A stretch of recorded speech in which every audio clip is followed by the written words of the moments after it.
Welcome into the New Orleans Saints podcast. You'll hear from players, coaches, broadcasters, and writers that cover the NFL on a daily basis. The New Orleans Saints podcast starts right now. Here's your host, Erin Summers. Welcome into the New Orleans Saints podcast. Erin Summers here alongside Scott Shanle. It is practice number 17. We have one more before the team makes their way up to San Francisco to play the 49ers on Sunday. And then finally, it is back to New Orleans. As we're ending training camp here in Irvine, from a player's mindset, what do you think they're feeling, their focus is? Yeah, right now I think a lot of guys, if you're a starter, you're really focusing on this game because you're probably going to play a lot with the Niners not practicing this week with the Saints. Coach is going to play starters a lot more. So if you're a starter, you're looking at closing out camp on a strong note in preseason game number 2. If you're a young guy, you're getting few and far between opportunities to show yourself, to make a name for yourself. So there's a sense of urgency on both sides. Starters anticipating the season, and young guys anticipating trying to move up the roster or make a name for themselves on the practice squad. The team put in a lot of work yesterday. It was kind of like a scrimmage because most of the work was teamwork, not a lot of individual drills. Saw them go through a lot more teamwork today. The refs are on hand. What stood out to you about just the first team reps that you're seeing? I think just the game environment stuff where nothing is scripted. So the offense doesn't know what the defense is running. The defense, it's a true game environment. You have to go off down and distance because as a player, you get into periods in practice where you know everything's 1st and 10. You know how to play it. You know everything's a blitz drill. So you get into those periods where everything's scripted and it gets really boring. Now you get to go out in a game environment. You get to play 1st down, 2nd down, 3rd down, situational football. It's 4th and 1. Now what defenses are we going to run? Who's going to be in the game? So the more of that you can get in camp, the better. And this team has a lot of veterans, and it's just going to get them ready for the regular season that much more. It looks like quarterback Derek Carr has a good command of this offense under Kubiak, and he spent the entire offseason, OTAs, he was here for everything, making sure he had a handle on it. The timing with the receivers, his connection with Chris Olave, Rashid Shaheed out here looks good. What do you think that the focus has to be for that group to be able to perform well? I think you said it's the timing. There's a lot of teams around the league, and we certainly are one of them. We have talented players, but none of that talent matters if you don't have timing, and especially on the offensive side of the ball. And the only thing I can relate it to is with Drew and our receivers and the things we were able to do offensively. Our offense back then was so tough to stop because everything was on time. You could be covering a receiver all over them, and it was a good throw, and it was just an indefensible play. And so I'm looking forward to seeing that continue to progress. I think it's gotten a lot better. Since I've been here, this is the 3rd practice I've watched, and that timing is really coming along. The back shoulder fade throws, they're looking a lot better. Timing also is something that comes from the help of the offensive line. And at the beginning of practice today, we did see left tackle Taliese Fuaga leave the field. DA said that it was a back injury that he was dealing with, or something didn't feel right there. That was a little hard to see him walk off the field, especially when you have so much changeover on that offensive line in general. Only 2 starters returning here. Trevor Penning's still been holding down the right side. Where do you feel they are at right now in kind of just the cohesiveness that they need to have going into the season, and maybe some of the depth? Well, yeah, depth. You always want as much depth on the offensive line as possible because there's going to be injuries. It's a tough game. You're going against really big guys on the other side of the ball, defensive linemen. There will be injuries, so you really need. Everybody in the league wants a 6th offensive lineman who can preferably play guard and tackle and be very versatile. You constantly want those things, but you don't want to lose guys in camp, especially a young player. I think everybody has been very impressed with not. Nobody wants to say we've hit a home run on our 1st round pick, but he's been very impressive. And you don't want to see him miss any time. And you said it with the cohesiveness. That offensive line, more than any other position group in football, needs to spend time playing together. It's 5 guys working together, 5 guys communicating, and whenever you have guys get injured and off the field, you miss out on that. Fans are eager to see what Fuaga's going to look like out there. They've heard good reviews, but people really want to see Penning take a step forward after the first 2 seasons. He had dealt with some injuries and then was benched last season. You think right tackle is a good spot for him? Well, it has to be. He has to make it work, and I think the progression is kind of this. When you draft a guy in the 1st round, everybody thinks it's your premier left tackle. It's your cornerstone for 10 years. And then if they're not that, you kind of move them to right tackle. And if they're not that, then you probably go to guard. And so that's kind of the progression of seeing whether or not you have somebody who can play. And I think right now Trevor, he basically redshirted his whole first year. He was injured. And that's always tough on a young player. And it's really time on task. He played at a smaller school. He needs to have time on task at going against the Chase Youngs and the Cam Jordans. He's facing, arguably, and I said this to somebody a little bit ago, I think the Saints defensive line has a chance to be the best defensive line in football. And so if you're getting beat by those guys, you don't want that to happen, but there's a chance you won't see a defensive line like this on Sunday. So just keep working, stay positive. Once you lose your confidence as a player, it's hard to get it back. So he needs to just keep stacking days and find confidence in the little things he's doing. You mentioned the defensive line, and it was when they were doing some goal line work, red zone work, and it's Carl Granderson, Cam Jordan, Brian Brzee, and Chase Young that are lining up there.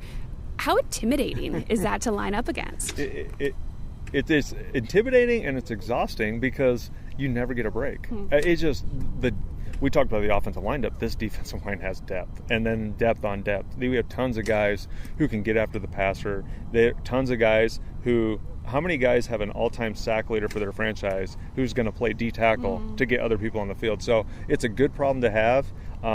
It's a bad problem for offensive line in training camp, but hopefully they wreak havoc like that on other people's offensive lines. There was one play when Jake Haener came in, and it was towards the end of teams, and they were on the 1 yard line.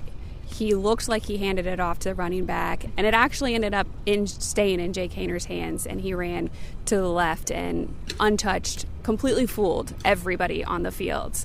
That it looked a little different than some of the stuff we've seen before. It was a great play, and to give people this visual, they've probably seen the replay many times. It was Peyton Manning playing against the Cowboys years ago, and he runs the fake bootleg, and the entire Cowboys defense goes one way, thinking there's no way Peyton Manning's keeping this ball. Peyton Manning walks in the end zone for a touchdown. It was the exact same play today, except Jake Haener has a little bit more speed than Peyton Manning. But whoever the defensive end or outside linebacker was who was supposed to have contained, I know the feeling. You don't want to have that feeling. It's an oh no. You can use another word. It's an oh no feeling. But it was a great play call, and I love it. And it's just different wrinkles in this offense that you're getting to see that you hadn't seen in the past. Yeah, it was fun because the entire offense went crazy. I don't know if they knew that was the play that was about to happen, but they were definitely there cheering Jake on. What have you seen from this backup quarterback battle? It is a battle. There's no doubt about it. I think a lot of people are, they're excited about seeing how this team comes together, but there's no question going into camp that everybody was excited to see Spencer and to see Jake and to see this backup battle. And I tell you, both these guys they keep making plays. Mm-hmm. And I don't know how the organization makes a determination who's going to be number two, but it's almost like it's 2A and 2B because both these guys are making plays. I've been really impressed with both of them, just their command of the offense. Spencer watching the ball jump out of his hand and the arm strength and the arm talent he has. These guys are extremely talented kids, and you can never have too many quarterbacks. And the great thing now is you can have a third quarterback on the roster, so you're not weighing. Most of the times you'd be weighing who do we have to get rid of. Mm-hmm. Thankfully, this Saints team doesn't have to get rid of either one of these guys, and now it's just a battle of finding out who's going to be standing there if something should happen to Derek. Taysom Hill is still listed as a quarterback. He's not going to fill one of those quarterback spots like you just mentioned. What position group is he going to count against? That's a good question because I always laugh when they list him as a tight end, but he would play quarterback. If anybody goes back and watches the Cardinals game, he lined up in the first handful of plays. He was a fullback in the backfield. He was a tight end. He was a wingback. He was a wide receiver. Taysom Hill is a football player, and there's not many guys that you can say that about in the NFL because it's such a demanding profession that there's not many people who can play multiple positions. And Taysom Hill's the ultimate football player, and it's just about getting him on the field. And whether he's playing the third wide receiver, the second tight end, he's playing fullback or running quarterback, he's just the ultimate Saints football player. He kind of gives you a little versatility, just options in any of those position groups that you might need depth in. He can kind of just slide on over there and provide somebody like today when you don't have running back Alvin Kamara on the field. He's still dealing with his back soreness. And then running back Kendre Miller still trying to work back from his hamstring. And then it looked like Jamal Williams took a vet day. So we're pretty thin with the running back position today. Yeah, the running back was thin. It was a good opportunity for young guys, but there's a lot of talent that is just waiting to get healthy. I think everyone's excited to see this offense when they have a full stable of running backs because obviously when you have 41 in there and Kendre, we saw him do some good things in last year's last game of the season last year. Those guys change in offense. So everyone's excited about getting those guys back out here. But in the meantime, the Taysom Hills of the world and guys like that who are continue to do their thing. And the other thing about Taysom, bringing him up, is a lot of times defensive coordinators call defenses based on what the offensive personnel is. Yeah. So if you have 12 personnel, that's 1 running back, 2 tight ends. 13 personnel is 1 running back, 3 tight ends. So I, as a defensive coordinator, I don't know what to call when Taysom runs in the game. And that is a thing that is very underestimated. And defenses are constantly caught off guard into what defense to run when Taysom's on the field. I guess that's where just watching film and trying to figure out what the options are, from a defensive perspective, how you need to line up against when you see Taysom in with different players. Yeah, because as a defense coordinator, if I think he's a tight end or a fullback, I'm going to put big personnel on the field. But now Taysom comes out as a wide receiver, or he's in the backfield. Now I wish I would have a nickel back and have speed on the field. And that's the versatility of Taysom Hill. Not many guys can lead block on a linebacker, pin block a defensive end, but, oh, by the way, outrun your defensive backs. So that's the scary part about having him on the field. Offensively, they come in with a game plan. Taysom's in, this is what we're going to do, but then they see the defenders. Does that game plan change? You play action, audible? Yeah, I think the most dangerous thing is when he comes in and he actually lines up at quarterback, because now you don't know what to do defensively, because he can run the ball. He can throw the ball deep. We've seen his arm strength.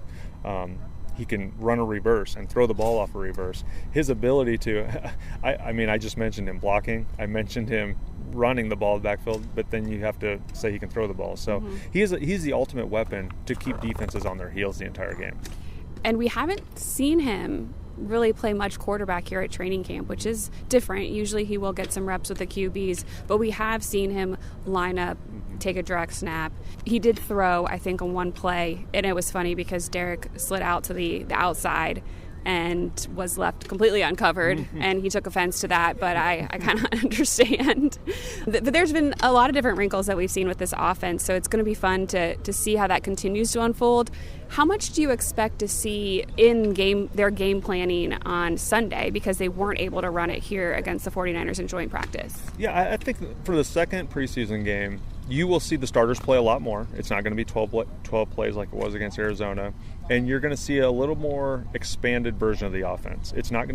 They're never going to show exactly what the Kubiak offense is until we get to the regular season. So you're going to get kind of an understanding of the motions, the personnel groupings, things like that, the zone stretch plays, the play actions off those plays. So that's really the Kubiak West Coast offense.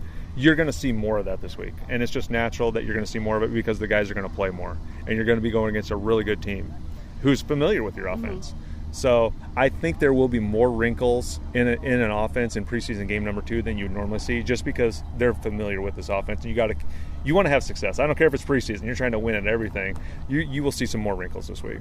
Before you go, I got to ask you, because you did hop into the linebacker meetings yesterday, some of the team meetings. What was the biggest thing that stood out to you about that room? It was a great experience. It was the first time I've been able to get inside of that room and watch those guys interact with one another. It's one thing to be out here in the field and watch their competitiveness and run around and their ability to hit and watch them as athletes. Getting to see them as people in the room was special. And it gave me a lot of hope and encouragement, because we have the right people in this organization and in that room. Watching Coach Hodges, who's an excellent coach. He will be a defense coordinator in this league someday.